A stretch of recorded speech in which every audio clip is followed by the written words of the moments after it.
یہ چھوٹا سا انسانی قدم انسانیت کے لیے ایک بہت بڑی چھلانگ ہے۔ نیل آرمسٹرانگ کا یہ مشہور قول سائنس اور ٹیکنالوجی کی دنیا میں ہونے والی ان کامیابیوں کی جانب اشارہ تھا جو 50 برس قبل جولائی 1969 میں پہلی مرتبہ انسان کے چاند پر اترنے کی شکل میں حاصل کی گئی تھیں۔ چاند پر انسان کا پہنچنا ایک ایسا سنگ میل تھا جس نے ہماری روزمرہ زندگی پر بھی دیر پا اثرات مرتب کیے۔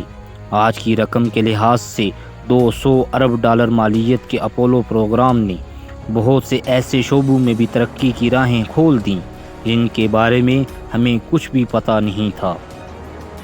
صفائی ستھرائی آسان بن گئی۔ سب سے پہلے ہم دیکھ لیتے ہیں کہ صفائی ستھرائی اپولو مشن کی وجہ سے کیسے آسان بن گئی۔ بغیر تار والے آلات اپولو پروگرام سے پہلے بن گئے تھے، لیکن اس پروگرام کے ذریعے ان آلات کی وہ شکل سامنے آئی جو آج ہم دیکھتے ہیں۔ مثلاً آلات بنانے والی کمپنی بلیک اینڈ ڈیکر نے سن 1961 میں اپنی پہلی ایسی ڈرل مشین بنائی جس میں تار نہیں۔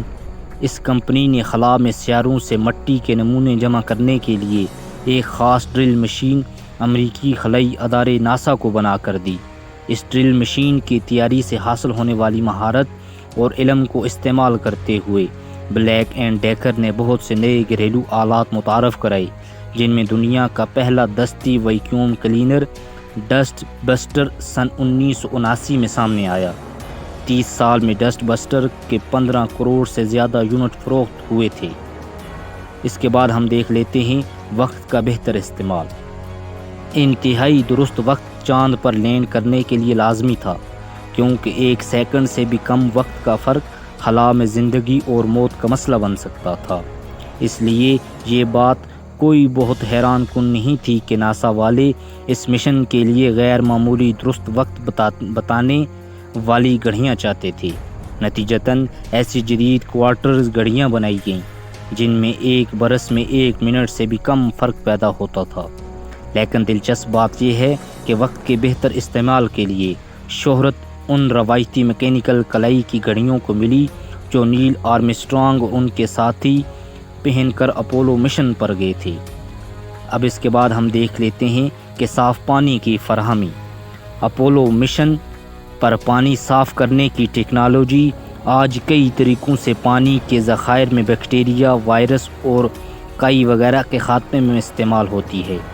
اس مقصد کے لیے اپولو مشن نے کلورین کے بغیر چاندی کے آئن استعمال کرنے کے پانی صاف کرنے کا طریقہ استعمال کیا تھا۔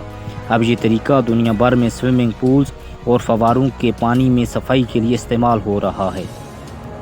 اب اس کے بعد خلائی لباس اور دیر پا جوتے۔ خلاباز آج بھی 1965 کے اپولو مشن کے خلائی لباس کے ڈیزائن پر بنے سوٹ استعمال کر رہے ہیں، جن کا بنیادی مقصد چاند پر چہل قدمی کے دوران خلابازوں کا تحفظ تھا۔ لیکن یہ ٹیکنالوجی جوتا سازی کی جدید صنعت کے لیے ایک بڑی پیش رفت بنی۔ اسی کے نتیجے میں پچھلے چند اشروں میں زیادہ لچکدار اور جھٹکا برداشت کرنے والے ایتھلیٹک جوتوں کی بہت سی اقسام مارکیٹ میں آئیں۔ اب اس کے بعد آگ نہ پکڑنے والے کپڑے۔ سن 1967 میں اپولو اول کے ایک تربیتی مشن کے دوران لگنے والی آگ سے 3 خلاباز ہلاک ہو گئے تھے، جس کے بعد پورا پروگرام بحران کی زد میں آ گیا تھا۔ لیکن اسی کے نتیجے میں ناسا نے آگ نہ پکڑنے والا ایسا کپڑا تیار کیا جو اب زمین پر بہت زیادہ استعمال کیا جاتا ہے۔ اسی طرح اپولو مشن کے دوران خلابازوں کے لیے ٹھنڈک کی فراہمی کا نظام اب ملٹیپل MS کا شکار افراد سمیت بہت سے مریضوں حتیٰ کہ گھوڑوں کو بھی پرسکون رکھنے کے لیے استعمال ہو رہا ہے۔ اب اس کے بعد دل کے علاج کی نئی ٹیکنالوجی۔ پیس میکرو وہ آلہ ہے جو دل کے ایسے مریضوں کو لگایا جاتا ہے جن کے دل کی دھڑکن خطرناک حد تک بے قاعدگی کا شکار رہی۔ یہ آلہ بھی ناسا کے ننھے سرکٹ کی ٹیکنالوجی کی بدولت بنا تھا۔ ہسپتالوں میں استعمال ہونے والے بڑے ڈیفلیبریٹرز کے برعکس پیس میکر ایسے ننھے منھے ڈیفلیبر ہوتے ہیں جنہیں انسانی جسم کے اندر نصب کر دیا جاتا ہے اور وہ دل کی دھڑکن پر نظر رکھتے ہیں اور ضرورت پڑنے پر ایک برقی جھٹکے سے دھڑکن درست کر دیتے ہیں۔ کھانوں کی نئی اقسام بھی اپولو مشن کے دوران ہی ایجاد ہوئی تھیں۔ سن 1961 سے 1966 کے دوران مختصر خلائی مشنز کے برعکس اپولو مشن کو 13 روز تک خلا میں رہنا تھا۔ چاند تک پہنچنے کے لیے ناسا کو خلائی جہاز کو ہلکا رکھنا تھا اور کم سے کم جگہ استعمال کرنی تھی۔ بچت کی اس ضرورت کے پیش نظر اپولو مشن کے دوران خوراک پر بھی تحقیق کی گئی۔ حل اس صورت میں نکلا کہ تازہ پکی ہوئی خوراک کو بہت کم درجہ حرارت پر پانی نکال کر خشک کر کے پیک کر لیا گیا۔ کھانے کے لیے اس میں صرف گرم پانی ملانا تھا۔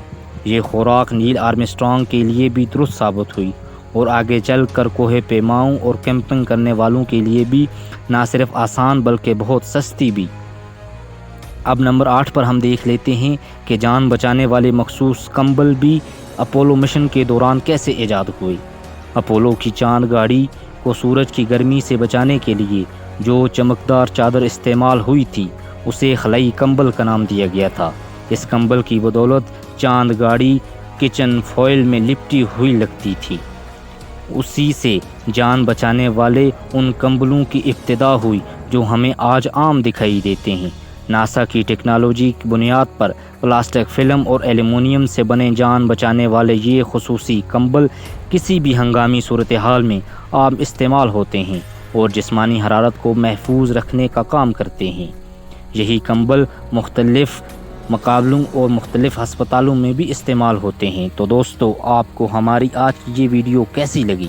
اگر ویڈیو پسند آئے تو ویڈیو کو لائک، شیئر اور چینل کو سبسکرائب کریں۔ آپ نے اپنا قیمتی وقت نکال کر ہماری یہ ویڈیو دیکھی، ہم آپ کا بہت شکریہ ادا کرتے ہیں۔